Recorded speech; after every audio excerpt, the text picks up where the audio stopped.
Assalamualaikum warahmatullahi wabarakatuh. Malam ini kita bahas cara pemukaan yang benar ya, karena ternyata ini kalau saya perhatiin ya, baik yang di grup ataupun yang di grup Instagram lah, di grup Telegram, di grup KP2M, ataupun yang melalui chat YouTube ya, kelihatannya kok banyak yang belum begitu paham gitu ya dengan pemupukan yang benar itu seperti apa gitu. Jadi malam ini kita luruskan itu dulu ya. Kita lurus. Selama ini kan banyak pemahaman orang, teman-teman lah di lapangan, siapapun lah ya. Banyak yang sepertinya belum begitu memahami fungsi nutrisi ataupun pupuk itu sebenarnya gimana. Terus kolerasi hubungannya dengan kesuburan tanah, ya, dengan keasaman tanah, dengan kejenuhan basa, dengan nilai tukar kation atau KTK. Ternyata banyak yang belum paham ini. Ya. Ini yang harus kita lurusin dulu deh ya. Percuma kita membahas sebuah SOP, sebuah teknologi, bla bla bla bla, kalau dasarnya ternyata belum begitu ngerti. Ujung-ujungnya nanti nggak akan ada perubahan yang signifikan ya. Gitu ya. Benar? Jadi ibarat gini, ibarat kita ngajarin orang suatu keilmuan, sementara dasar keilmuannya sendiri itu mereka nggak paham. Ya ujung-ujungnya kan nggak maksimal nanti hasilnya, gitu ya.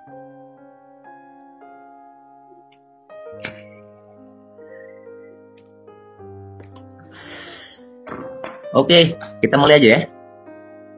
Kalau sudah siap dimulai, silakan catat biar nggak lupa. Barabai Kalimantan Selatan, kui piye kabare? Gimana? Sudah siap semuanya? Kalau sudah siap, kita mulai. Om, gimana Om?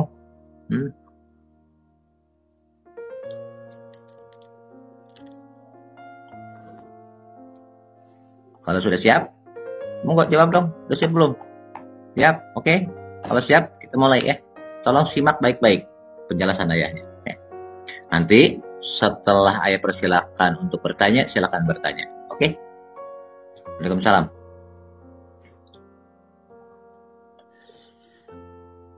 Sekarang gini, bentar.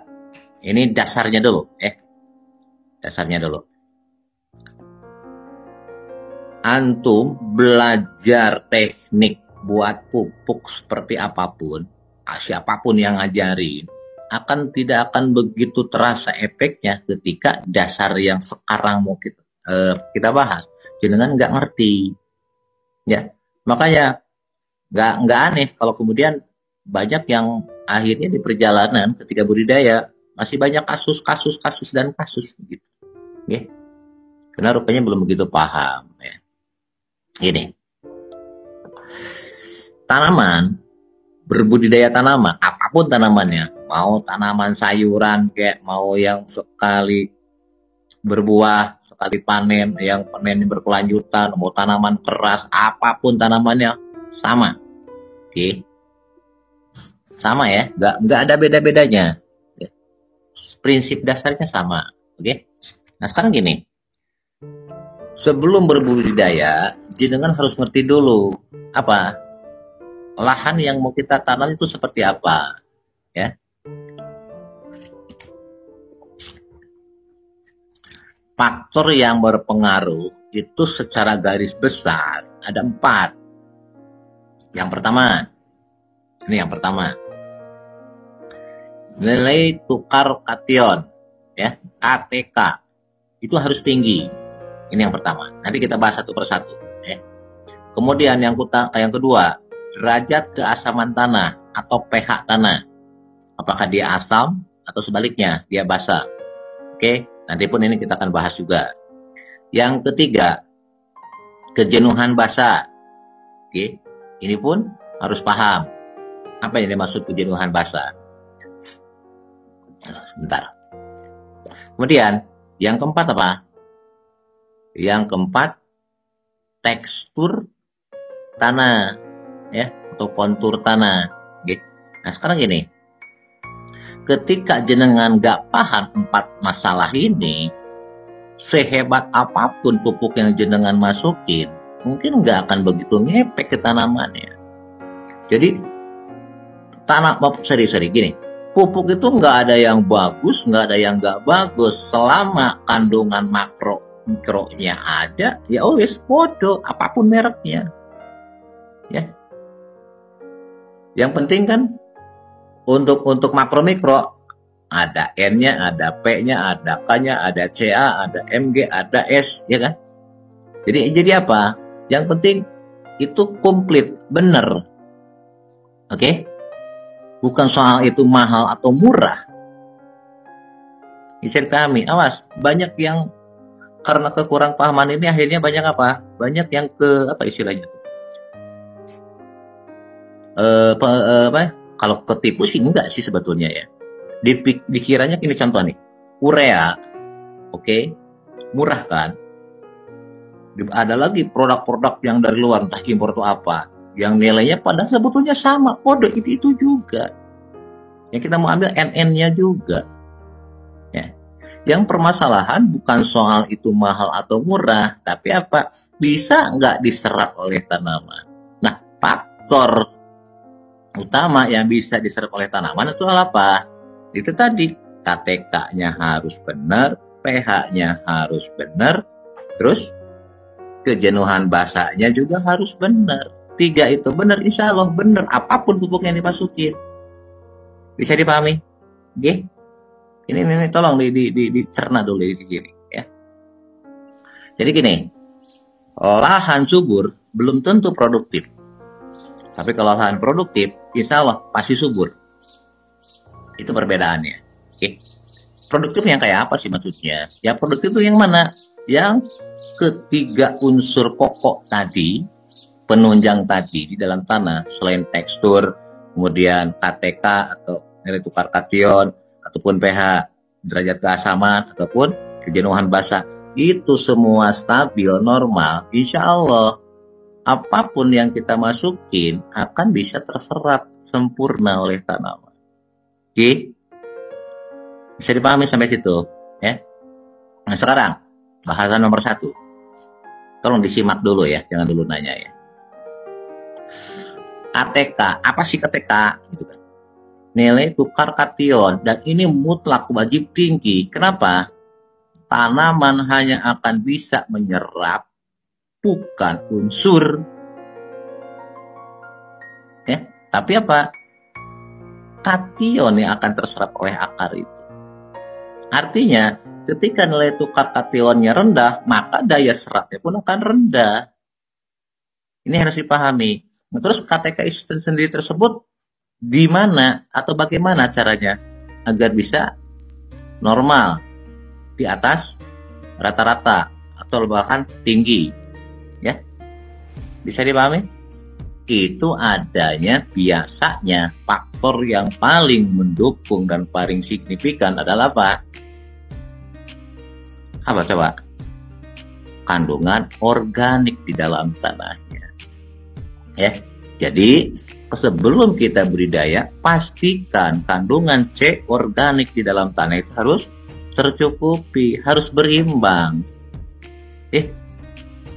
Kalau itu nggak diperhatikan, yuk masukin apapun pupuknya, apapun merek pupuknya, semahal apapun pupuknya, nggak akan terserap.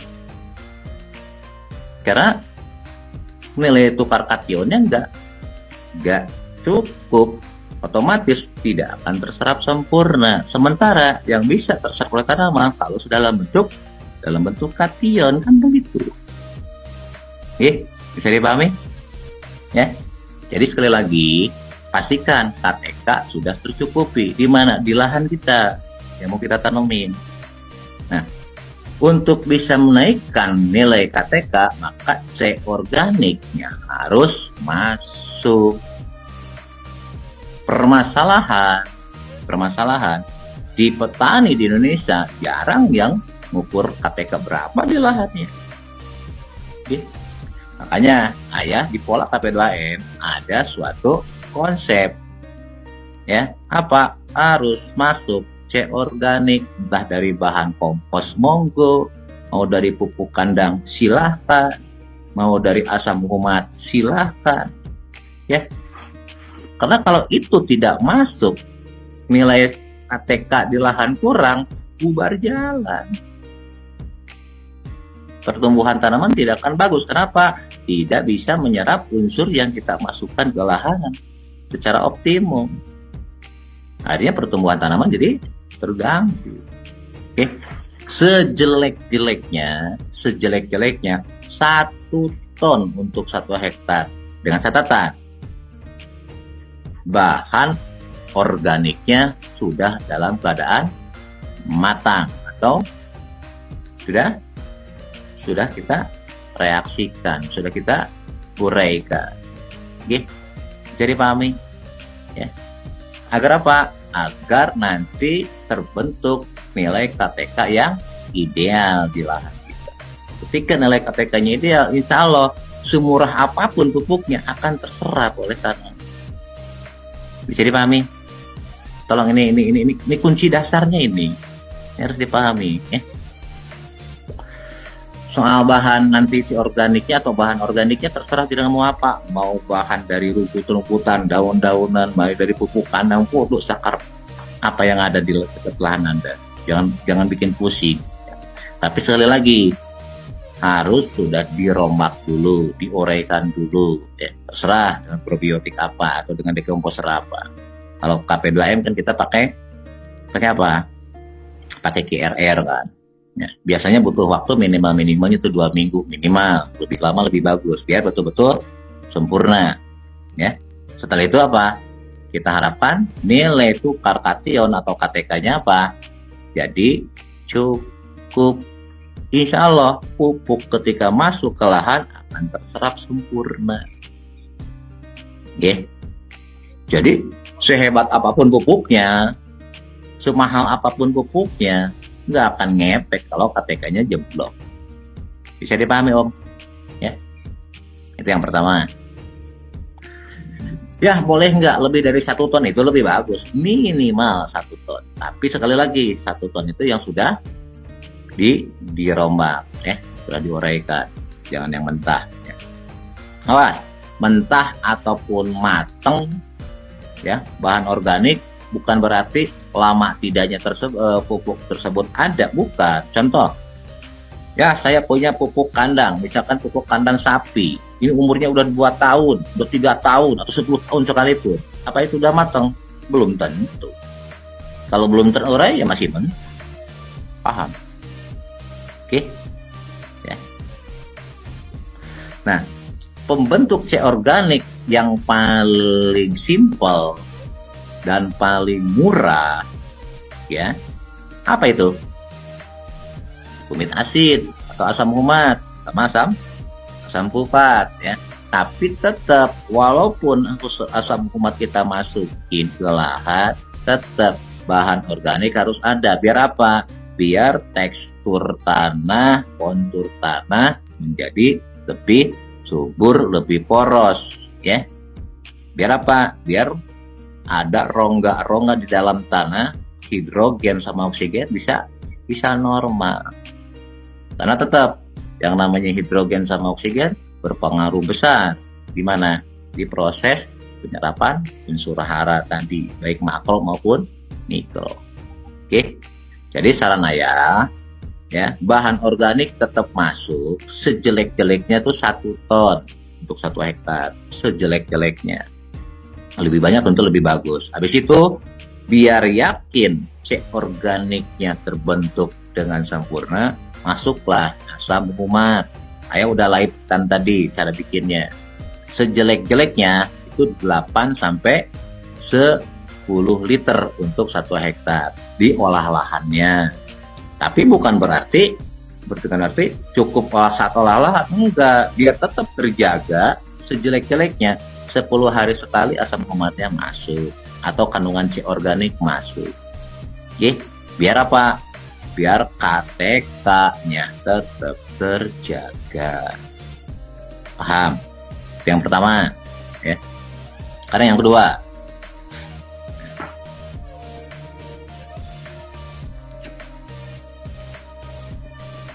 Yang kedua, derajat keasaman tanah atau pH. Gini, ketika derajat keasaman tanah atau pH di bawah 5,5 atau pH-nya rendah, maka nanti yang akan dominan adalah kation aluminium ferrum. Oke. Akhirnya ketika itu yang dominan aluminium atau ferrum itu kan unsur asam itu ya, yang mengandung Al ataupun H ya, atau hidrogen H.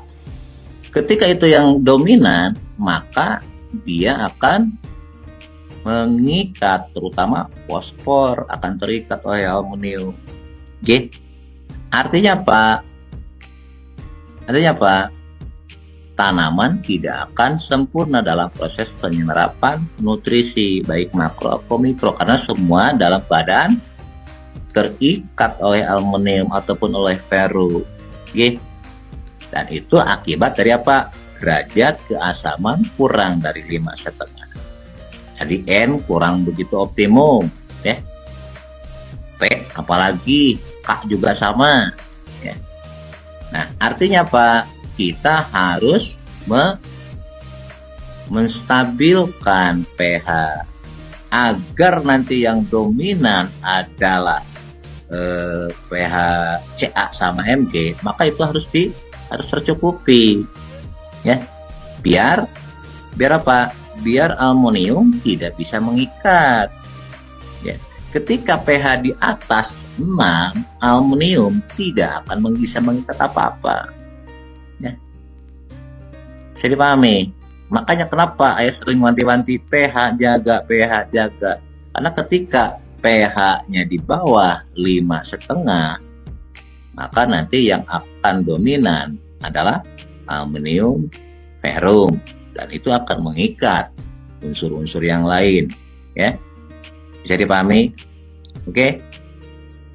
Nah, setelah itu ya, untuk mengantisipasinya gimana? Maka harus masuk unsur CaMg, kalsium sama magnesium. Ketika yang dominannya adalah kalsium dan magnesium, maka keasaman akan naik ya. Bisa dipahami? Nah, ketika derajat keasaman naik, nah yang potensial atau yang berperan penuhnya adalah CaMg, maka aluminium ferrum tidak akan berfungsi, tidak akan mengikat unsur yang lain, aman. Nah, makanya wajib derajat keasaman itu di atas 5,5, sejelek-jeleknya 6. Oke. Bisa dipahami ya? Udah dibilangin, jangan dulu nanya ya. Lanjutin. Jadi kesimpulannya apa? Jenengan harus bisa mempelajari. Lihat apanya. Kalau nggak punya alat pH meternya, lihat pertumbuhan tanaman. Saat pertumbuhan tanaman kurang bagus, berarti pH sudah ngedrop. Makanya di pola KP2M, pola ayah ya, setiap kali mau masuk nutrisi, CaMg juga dibarengin. Kenapa? Bagaimanapun juga tanaman juga menyerap unsur atau kation Ca sama Mg. Lama-lama kan habis juga. Bisa dipahami? Ketika itu habis, maka aluminium akan menjadi apa? Akan bereaksi lagi, diikat lagi unsur makro mikro yang lain. Makanya nanti kesannya banyak masalah. Ketika nutrisi nggak naik, nggak tersuplai akar, kan ujung-ujungnya jadi sakit tanaman. Gara-gara apa? Gara-gara derajat keasaman tidak dalam keadaan netral ya. Jelek-jeleknya 6, idealnya tuh 6,5 sampai 7. Bisa dipahami? Oke ya. Nah, jadi kesimpulannya apa? Jaga pH tanahnya, jangan sampai kurang dari 6 titik. Oke, makanya harus rutin masuk apa? Unsur Ca sama Mg dalam setiap pemberian nutrisi. Mau seminggu sekali silakan, mau 2 minggu sekali silakan, lihat kondisinya. Kalau ayah sarankan tuh seminggu sekali, insya Allah aman. Kenapa? Karena nutrisi yang kita masukkan akan terserap full oleh tanaman. Tanaman akan tercukupi, insya Allah sehat. Oke, lanjutin. Yang ketiga, kejenuhan basah. Semakin tinggi kejenuhan basah, maka kenapa? Karena kejenuhan basah itu berbanding lurus dengan pH itu tadi, dengan keasaman tadi. Oke. Nah, yang mengandung basah itu apa? Itu tadi, ya, Ca, Mg, ya, itu berbanding lurus. Ya. Nah, di mana kita bisa dapetin Ca, Mg? Monggo terserah. Mau dari kapur silakan, oke. Mau dari yang murnian juga silakan. Bisa dipahami? Ya. Jadi 3 faktor itu tadi jenengan pegang, insya Allah tanaman jenengan akan normal. Kenapa? Kenapa coba? Karena nutrisi yang kita masukkan di olahan akan terserap optimum oleh tanaman. Jadi kesimpulannya apa? Jangan pelit di awal. Agar apa?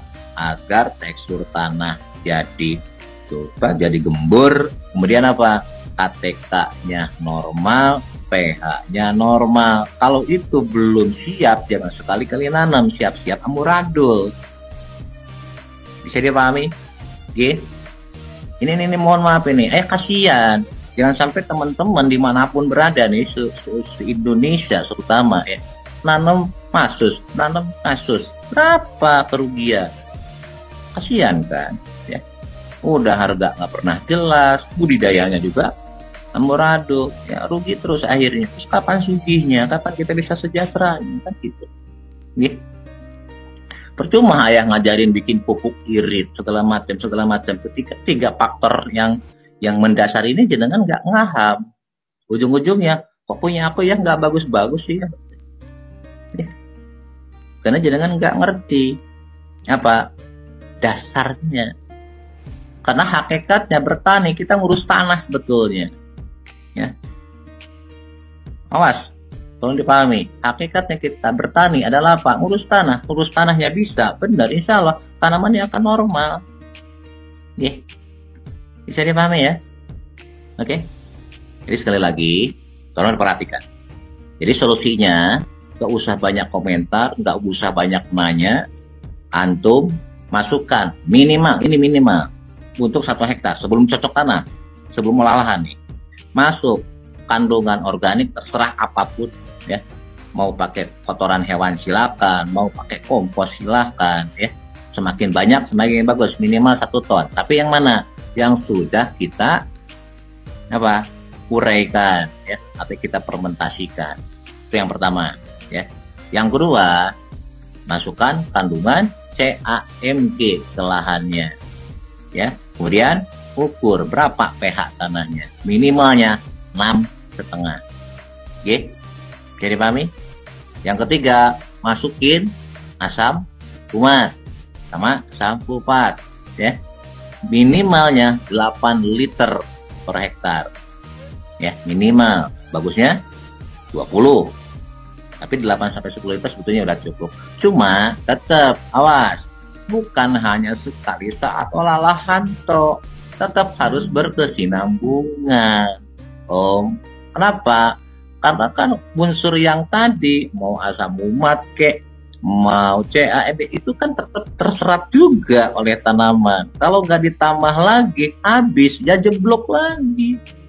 Makanya banyak kasus di masa vegetatif, oke, hijau royo-royo, bagus ya. Begitu mau masuk masa berbunga, mulai banyak kasus. Kenapa? Jenengan nggak diimbangi. KPK-nya jadi turun, pH-nya jadi turun. Maka sering-seringlah mengukur. Ketika pH 6,5, artinya apa? KTK benar. Ya, kejenuhan basah pun benar. Itu aja biar nggak pusing. Bisa dipahami? Ya.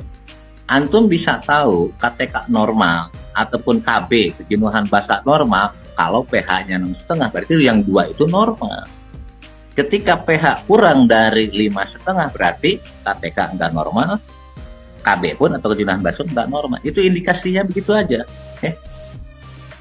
Oke, bisa dipahami ya? Makanya di awal jangan pelit karena kasusnya nanti ke depan. Kesimpulan yang kedua, kebutuhan organik sama kalsium dan magnesium harus rutin masuk, sarannya ya seminggu sekali biar tetap terjaga, KTK terjaga, KB terjaga, otomatis pH akan stabil.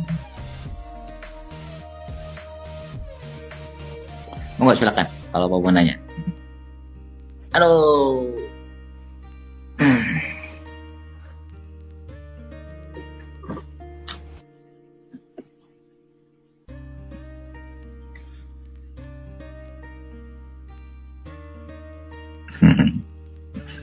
Coba yang kita nanyanya yang seputar yang tadi dulu ya Om ya, jangan dulu yang lain ya. Yang ya terangkan dulu. Tadi ada yang kurang jelas bagaimana? Monggo, jangan nanya dulu di luar itu ya. Biar nggak loncat-loncat. Ayo untuk aplikasi asam umat 8 liter apa masih dicampur? Iya iyalah, campur air lah. Gimana kita bisa merata kalau cuma 8 liter ya? Kasih air lah. Misalkan menjadi 400 liter, kan insya Allah tercukupi nanti semua ya. Punyaku pH 4, hancur ya pasti ya.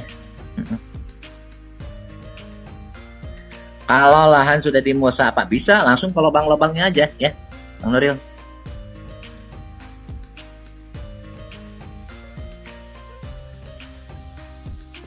Apakah betul biochar atau sekam bakar kecil, CA-nya kecil ya? Apa nih? Mubarok ya. Dari sekam ya, orang sekam itu CA-nya kecil. Tetap harus ada tambahan dari luar salin itu. Betul, Gus Mutoha. Jadi KTK kelihatan normal kalau pH-nya di atas 6,5. Kalau pH-nya 6,5, minimal berarti KTK-nya normal. Karena ketika KTK nggak normal, pH digenjot kayak apapun nggak akan naik. Silakan ilalang. Kalau jenengan pakai ilalang, ya pakailah daunnya, jangan batang sama daun, jangan sama akar-akarnya. Akarnya buang, ya. Karena di akarnya ada zat aleopati, ya, kurang bagus itu. Apa tuh? Untuk tanaman keras yang sudah dilah, ya podo wae lah, ya.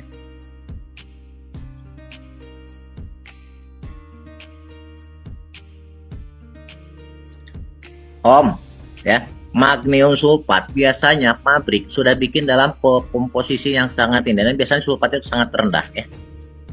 Magnesium sulfat, S-nya itu sangat rendah, sudah diperhitungkan itu ya. Bahan C organik dari Kipayat Gama apa sudah cukup? Cukup, tapi kan seberapa banyaknya harus jelas. Lahan 1 hektar, Kipayatnya cuma 1 karung ya, monotipik lah ya. Diimbangi ya. Aduh, yang nanyanya kebanyakan langsung lelep. Bentar. Apa nih?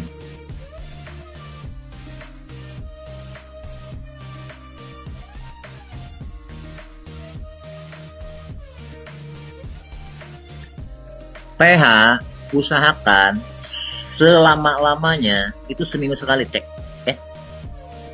Jadi jenengan harus rutin, kalau perlu tiap hari ya. Awas loh ya, jangan sampai kecolongan nanti.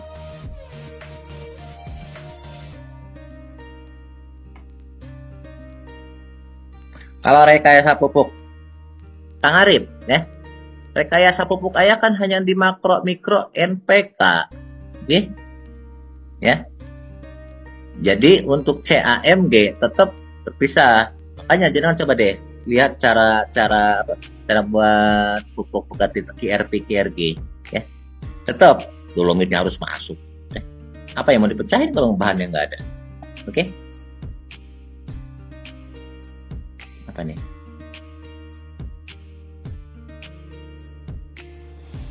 Alah, aduh. Ini kebanyakan yang nanya barang-barang malah aduh kelelep. Apa nih? Betul, Ari Amin. Ya, Ari Amirin. Kebutuhan sama MG. Makanya kita harus punya pH meter ya. Ya. Ketika secara teoritis untuk menaikkan satu, misalkan dari 5 pH-nya jadi 6, kalau jenengan pakai dolomit itu kebutuhannya 2,1 ton. Serius. Ya. Untuk menaikkan pH 1 poin aja, 1 tingkat, misalkan dari 5 ke 6 ya. Kalau jenengan pakai dolomit ya atau kapur pertanian itu membutuhkan kurang lebih 2,1 ton. Ya. Tapi kalau jenengan pakai asam humat hanya butuh 8 sampai 10 liter. Monggo pilih mau yang pakai yang mana, ya. Betul, ya. Sudah. Tadi udah di-share-kan. Cara bikin asam humat silakan buka live ayah yang tadi, ya. Wajib, ya. pH meter wajib punya kalau ingin berhasil di pertanian, ya.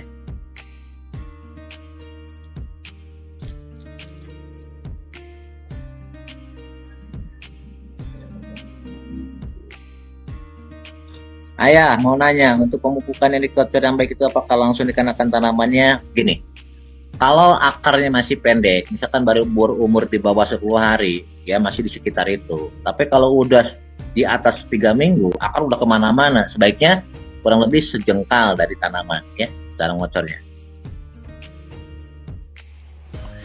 Agus Sutisna udah tak bilangin untuk 1 hektar asam humatnya 8 sampai 10 liter atau 8 sampai 10 kilo ya. BWD ya. Kalau untuk mengukur daun BWD.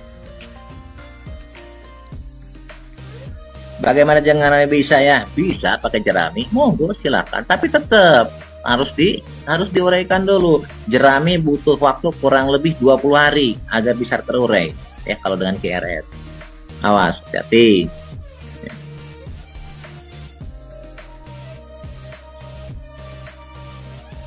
Kalau pakai ekstrak cacing tanah ya insya Allah, tapi tetap kandungan organik harus tetap masuk, Bang Jangkung. Ya. Sudah ada CAMG-nya ya. Kayak di KRP di KRG, CAMG sudah ada. Kalau yang dari pusat, gitu.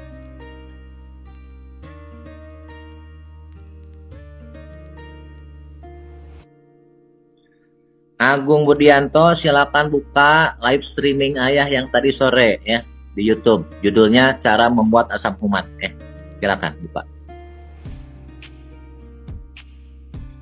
Bisa, serasah juga apa-apa, pokoknya apapun bahan dari tumbuhan apapun dari hewan semua bisa dibagi-jadiin ya. Ya bisa lah, kalau sudah ada tanamannya tetap harus dihitung asam humat yang paling aman. Sekali lagi, untuk 1 hektar itu 8 liter atau 8 kilo, atau yang paling simpel begini, untuk 1 drum isi 200 liter, asam humatnya 1 kilo atau 1 liter, wis titik itu aja ya, insya Allah itu aman.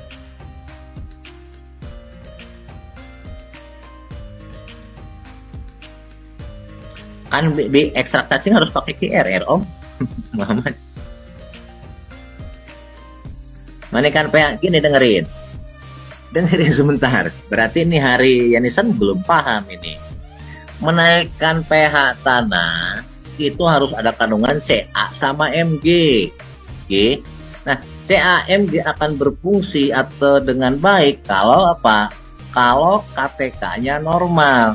Nah, salah satu untuk menormalkan KTK adalah asam humat itu. Jadi bukan cuma asam humat toh, tetap CaMg-nya masuk. G.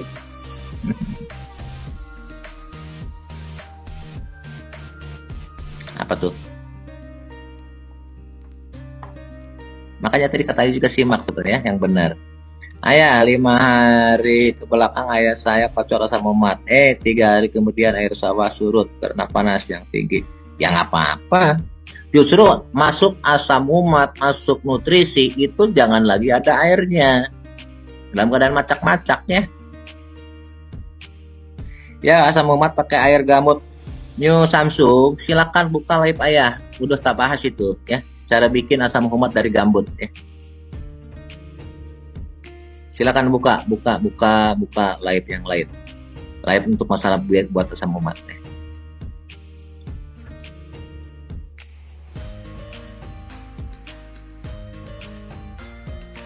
Petroganik itu buatan pabrik. Ayah nggak mau bahas buatan orang, nggak enak dan nggak etis. Nanti menjelek-jelekan orang, aku nggak mau. Mohon maaf ya, Petroganik itu produk buatan. Ayah nggak mau bahas punya orang. Mohon maaf ya, paham lah. Nanti ada yang ketinggung. Kalau beli asam umat 90% yang bubuk kiloan, kalau kita produksi lagi pakai QR. Namanya. Satu hari aja asam umat itu udah jadi, tinggal lanjut aja. Boleh, silakan ya. Makan ayam yang pakai sekam, silakan. Ya tetap harus difermentasi. Ya. Harus minimalnya 2 minggu rata-rata ya. Lebih lama lebih bagus. Oke, dengerin. CA kalau dalam bentuk murnian, misalkan 90% Mg-nya pun sama, CA-nya 2 kilo, Mg-nya 1 kilo untuk 200 liter air. Sekali lagi, silakan dicatat. Biar nggak nanya-nanya lagi. CA 2 kilo kalau yang 90% up kandungannya. Oke. Mg pun sama. Itu 1 kilo untuk 200 liter air. Kalau pakai sistem, ini tusuk satu tanah, sistem lobang, maka satu lobangnya cukup 1 gelas 200 ml. Bisa dipahami? Itu kalau pakai yang murnian. Kalau pakai dolomit itu 1:10. 1 kilo dolomit airnya 10 liter. Bisa dipahami? Oke. Jadi kalau untuk 200 liter ya butuhnya berarti 20 kilo. Sama insya Allah kandungannya dengan CA murni yang tadi, yang 2 kilo sama magnesium yang murni 1 kilo ya. Tolong silakan dicatat. Biar nggak nanya-nanya lagi.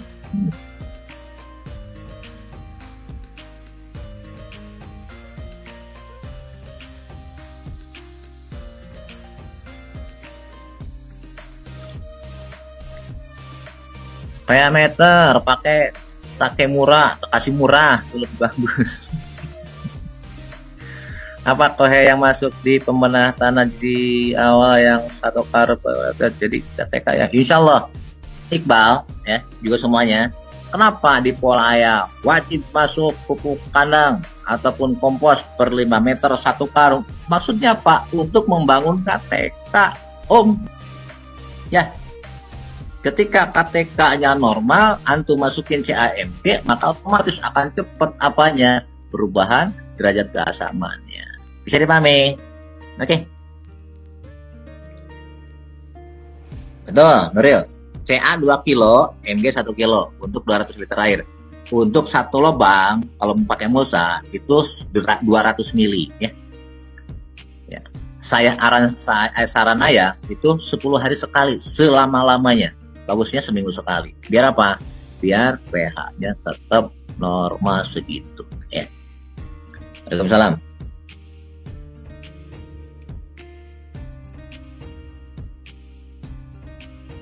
Dolomit harus difermentasi dulu dengan gerat. Kalau pingin cepat terure CAMG-nya di dolomit, maka uraikan dulu dengan GRR. Kalau nggak diuraikan, nanti terurainya kalau secara alamiah itu lama. Makanya efeknya bisa beberapa hari, bahkan bisa seminggu kemudian, 2 minggu kemudian. Ya.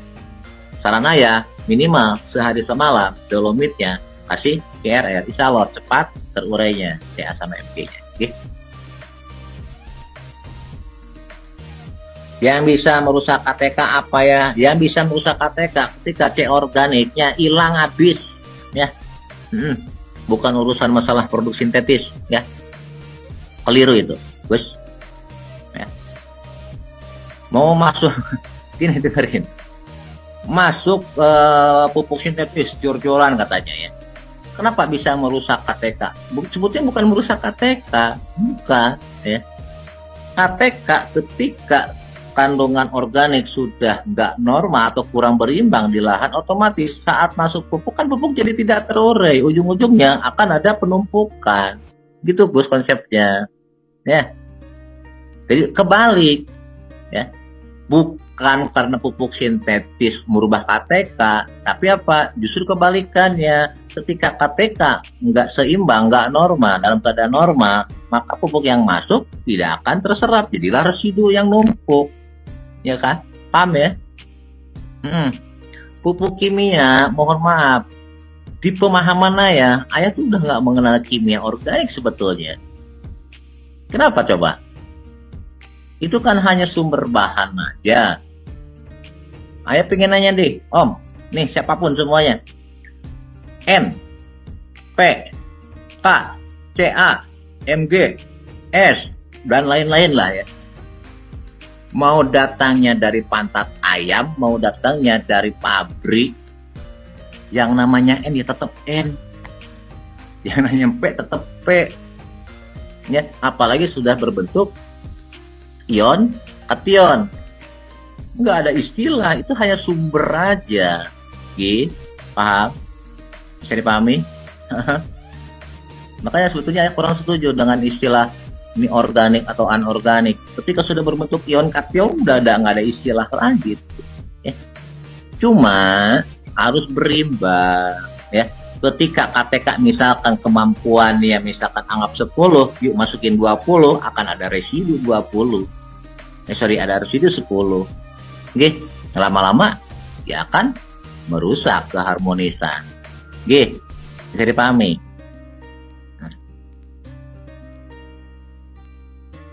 Boleh, Said Wijaya. Ayah, kalau untuk lahan sawah bisa nggak aplikasi CIM irrigation ke lubang irigasi? Ayah biasa begitu.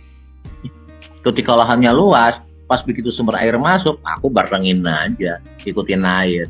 Kan nggak terlalu capek, kita harus muter-muter. Cerdas itu namanya. Ya, berarti yang bahaya betul residu pupuk yang tidak terurai. Nah, ada satu hal yang harus dipahami.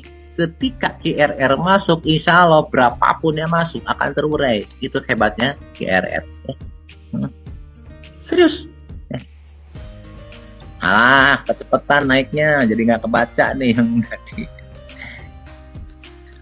Agus Sutisna, dengerin, residu pupuk sintetis, bahkan pestisida sekalipun, herbisida sekalipun, insya Allah dengan yang kita kembangkan dalam ini KRR, insya Allah tuh semuanya akan terurai. Paham ya?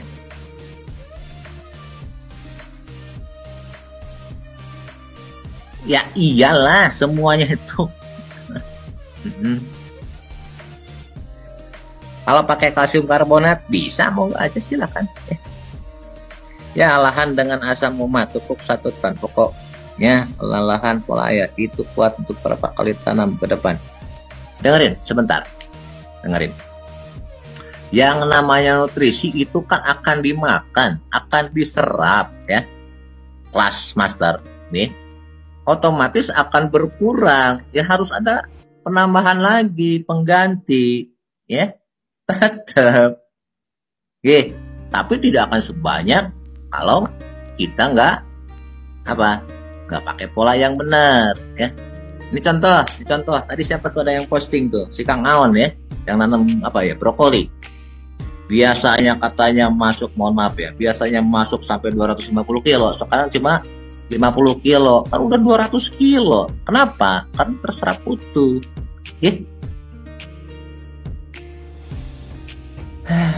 CaCO3 itu kan dolomit, Om, kalsium karbonat, ya kan? Lihat, sebentar. Ini mohon maaf. Jenengan, coba lihat deh. Berapa kandungan CaCO3 di dolomit? Coba lihat di karungnya, berapa persen? Ya. Kalau pertanyaan seperti tadi, ya, kalau pakai CaCO3 berapa kilo ya? Itu rancu pertanyaannya, tergantung merek. Ya, berapa persentase masing-masing? Kalau yang ambil yang standar, ya, itu seperti yang tadi.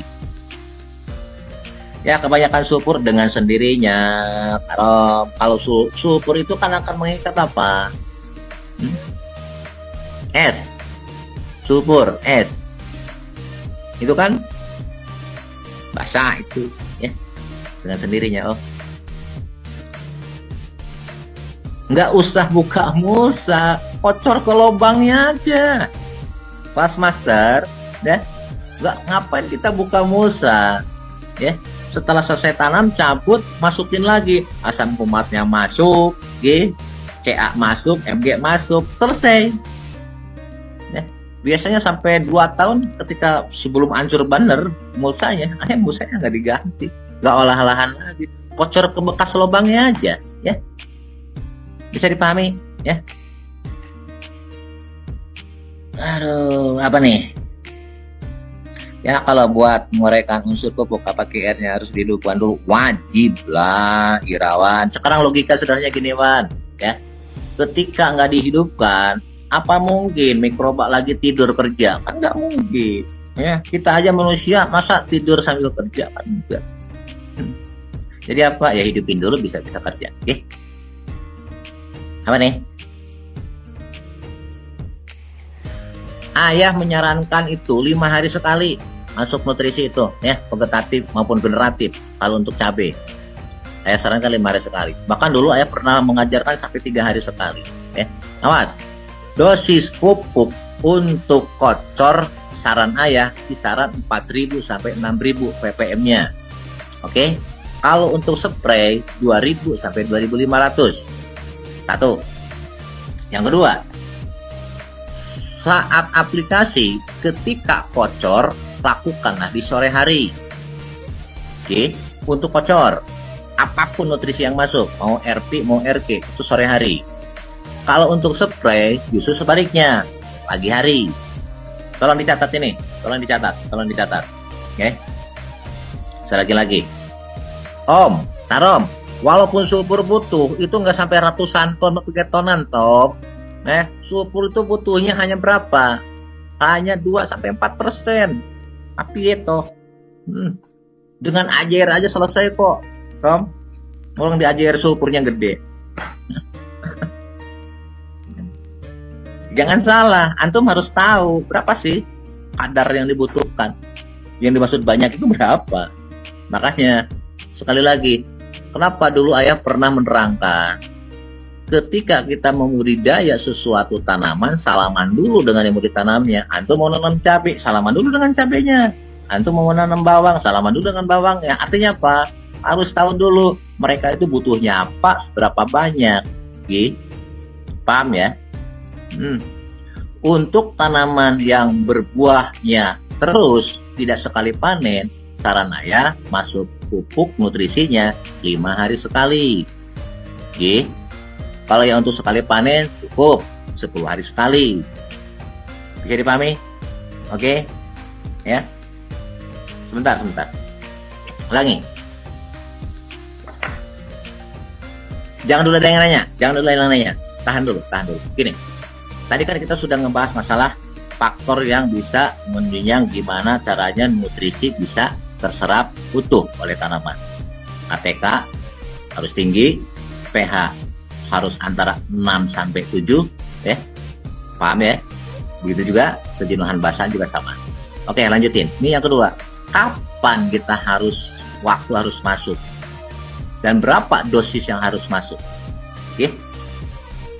Dengerin nih. Kapan harus masuk? Awas, teknisnya antum mau kocor apa spray? Sebentar. Kalau jenengan spray, maka masuklah pagi hari. Kenapa harus pagi hari?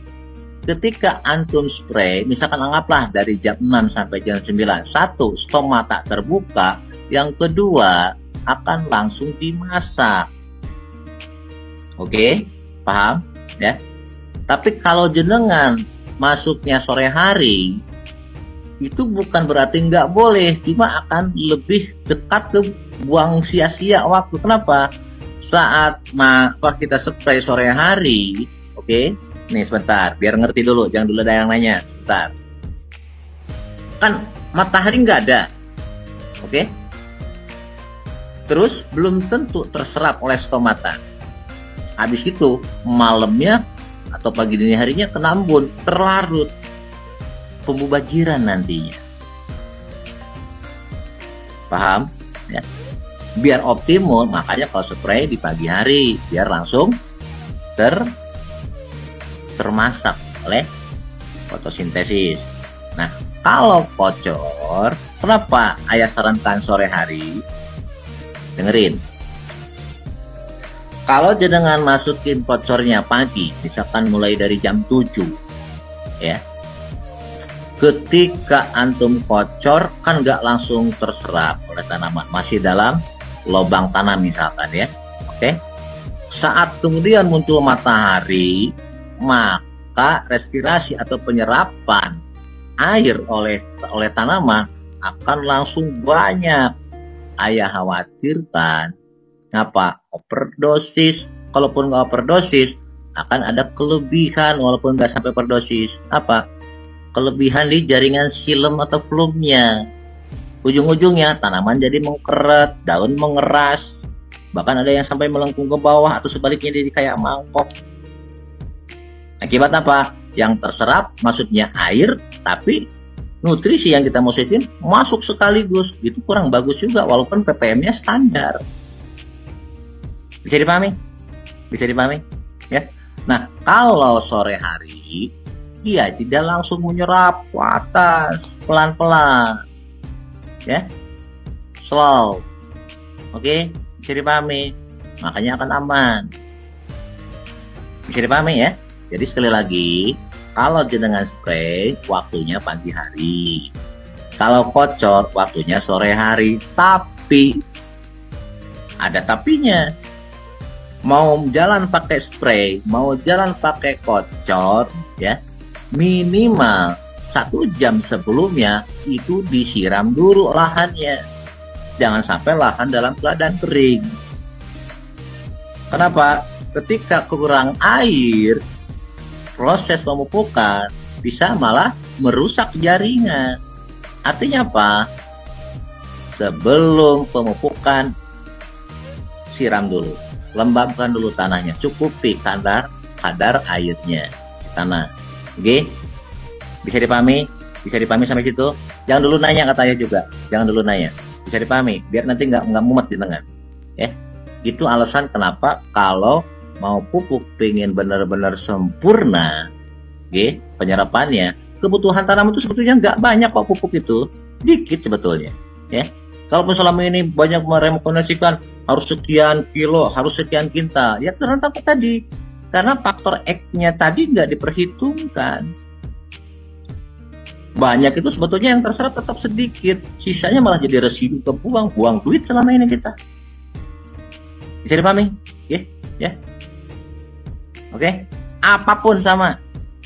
Ya, mau tanaman apapun, mau padi kek, mau tanaman apapun sama. Waduh, jadi pahami ya? Kalau spray pagi hari, kalau kocor sore hari, wis titik. Tapi sebelum itu dilakukan, mau spray, mau kocor, tanahnya harus sudah kita dalam keadaan lembab. Siram dulu.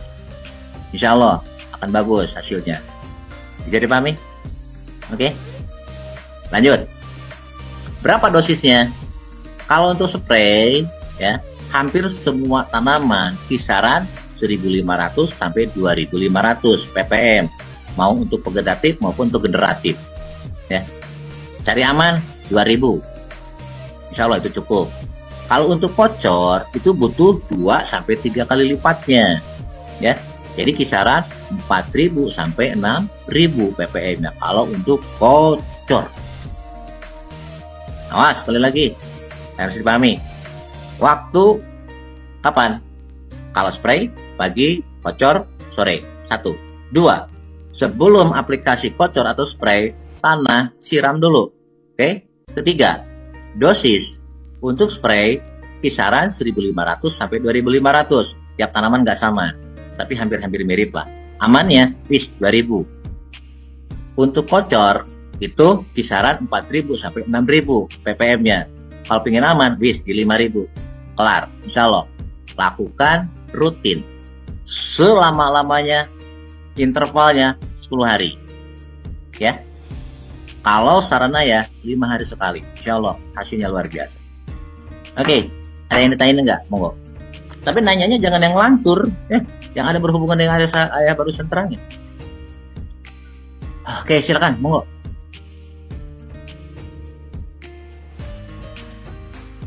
Kalau ayah pakai alat kocok, cus. Kalau yang manual, oke.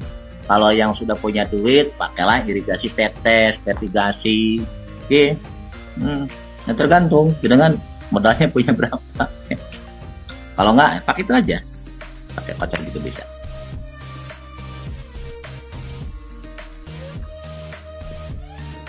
Nggak salah, gitu Bang, kata siapa? Awas, dengerin. Unsur antum lihat baca, pernah nggak belajar waktu SMA unsur periodik?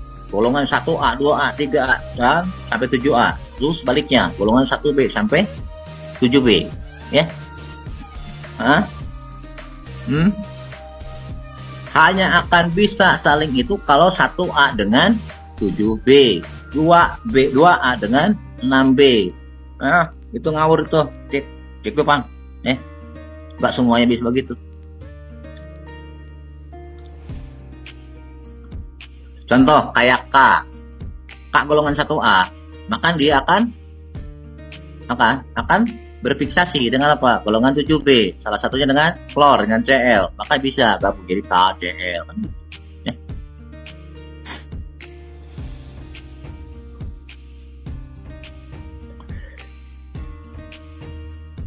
2000 ppm berapa? Harus beli alatnya, beli alat TDS-nya, Kang Deden, ya, belilah alatnya.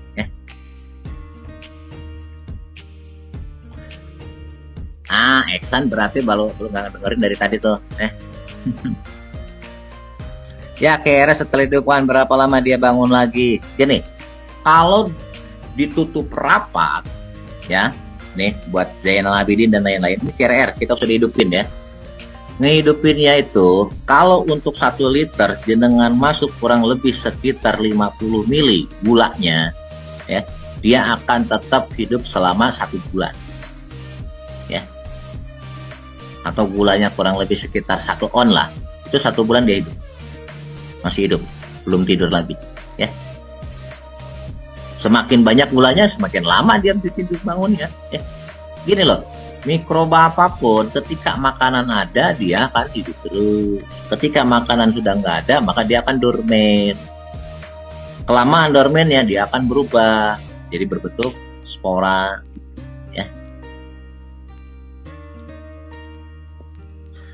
Ya, kalau ngocor pupuk tadi siram lagi, kan kita nyiram sebelum pupuk masuk, Om. Ya, habis gitu, ya kesana ya jadi diurus. Nggak dengerin nih Hasan, ya. Jadi nggak denger. Yang nggak boleh justru dalam keadaan kering kita ngocor pupuk, bubar jalan itu, ya. Yang benar basahin dulu tanahnya baru pupuk masuk. Selesai, udah dalam keadaan lembab kan dia, oke?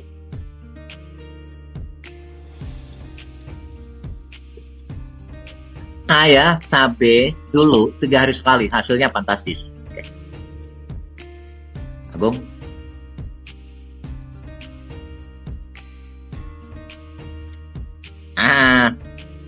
Ini komandan telat sih datangnya. Kalau untuk spray itu kisaran 2000 sampai 2500 ya, kalau untuk spray. Podo, Ari Yonanson, jangan nanya lagi. Semua tanaman sama ya, kisaran 4000 sampai 6000. Ayah bilang cari yang aman, 5000 kalau kocor. Wis, titik, udah gitu aja. Ya.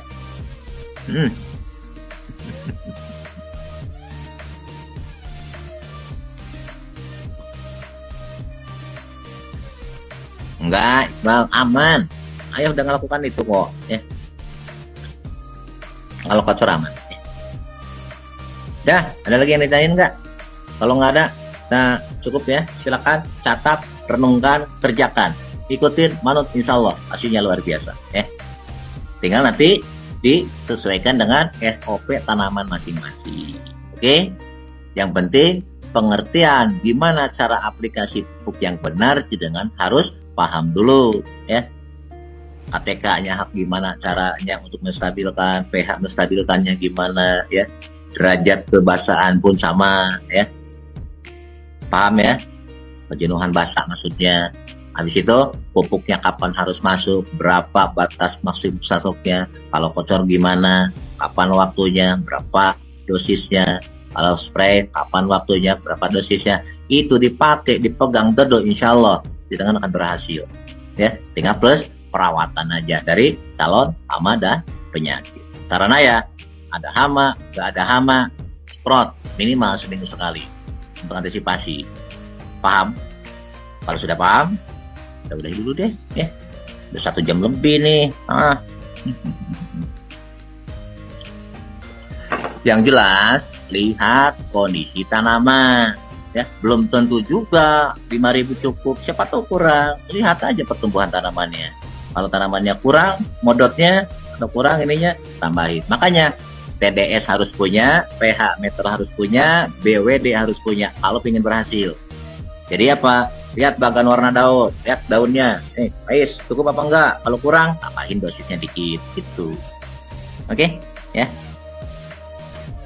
Kang channel Ahwa, kalau ke daun langsung ke dapur, dan daun itu tipis, fotosintesis tipis. Kalau kebanyakan gosong daunnya gitu ya. Jadi harus separohnya, nggak kuat dia kalau seperti dikocor. Beda dengan akar. Oke, kalau dikocor kan masuk ke akar, jalur ke silem, ke plum, bla bla bla, baru nyampe ke daun. Nyampe ke daun tetap kisaran 1.500-2.000 loh channel ya. Kalau langsung masukin ke daun ya jangan lebih dari itu, gosong nanti daun ya. Akun samaran ya terserah jenengan enaknya mana ya, terserah. Enggak, buat semua sama. Siapa bilang itu tadi semua tanaman sama. BWD sama buat semua tanaman. Oke, aplikasi mau spray mau kocor terserah jenengan mana yang enak ya. Kalau jenengan lebih mudah dikocor ya kocor, lebih mudah dispray ya mau spray, suka-suka hati itu. Oke. Yang penting pakemnya dipegang. Oke lah, kalau ngobrol nggak akan selesai-selesai ini. Yang penting itu konsep dasarnya tolong dipegang dan dipaham. Oke, biar jenengan nggak kejedot terus. Awas. Bagus tidaknya bagus tanaman, bukan masalah ini pupuk mahal atau murah. Titik. Pahami itu. Oke? Sementara itu dulu ya. Nah, namanya ke tanah sama, mau di polybag kayak, mau di kantong kayak, mau di kulkas kayak, bodoh ya. Yang mulai jalur pakar sama jalur daun itu aja bedanya. Kalau pakai jalur akar minimalnya kisaran 4.000 6.000 titik. Mau di mana mau nanamnya ya. Kalau jalur daun kisaran 1.500 sampai 2.500 titik, selesai ya. Pahami sendiri itu, masa nggak paham sudah ya. Udahlah itu dulu. Capek aku ngomong terus ya, belum minum belum apa ini. Sebentar itu dulu, mohon maaf ya, saya sering bercanda. Enggak, saya cuma bercanda aja tadi ya. Oke, selagi-lagi mohon maaf ya, silakan cerna, putar ulang kalau belum jelas, catat yang penting-penting nah biar jenengan nggak lupa. Habis itu tolong praktekkan. Nanti jenengan akan paham sendiri ya. Itu saja dulu. Sekali lagi mohon maaf. Aduh, mudah-mudahan besok masih ada waktu lagi buat kita bahas-bahas yang lain. Masih banyak, mungkin masih ratusan ribuan nih materi yang akan kita bahas ya. Apalagi kalau apa? Kalau kita bahas seluruh komoditi. Oke. Insya Allah lah, selama ayah pernah nanam dan ayah hasilnya lebih bagus, itu akan ayah share apapun ya. Kenapa? Karena aku pingin nanti nggak dihisap ya. Dikira nggak akan dihisap lah, nggak enak dikasih ilmu itu ya. Kalau kita nggak amalkan nanti dihisap, masya Allah berat itu ya. Dan alhamdulillah jenengan adalah sudah membantu ayah ya. Kenapa? Insya Allah kelak ketika ayah ditanya, hei ayah, dulu aku kasih ilmu di dunia, kamu pakai apa? Jenengan yang dijawab, jadi saksi ayah ya kan.